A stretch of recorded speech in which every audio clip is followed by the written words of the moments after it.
Radomišťovské televizní noviny. Dobrý den!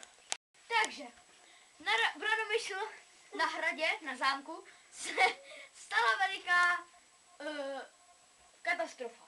3 autoři této píči namalovali tento brutální obrázek. Všichni si domyslíte, co to je. Máme tady napsané i autory, které nebudeme číst. Aby viděli. Dobře, a dále. Musíte si to přečíst, ano? Takže. Radomišľovská olympiáda se zas posunula o kousek dál. Slavná Sára Marášková, která dělá hod oštěpem, prostě náš desetiboj, nám předvedla reportáž, kterou jiné televizní nemají.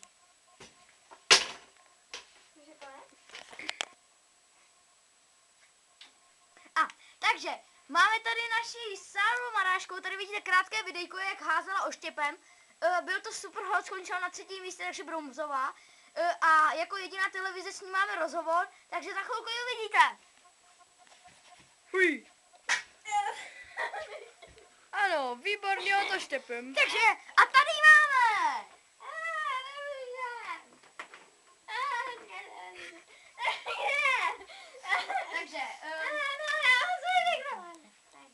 Takže,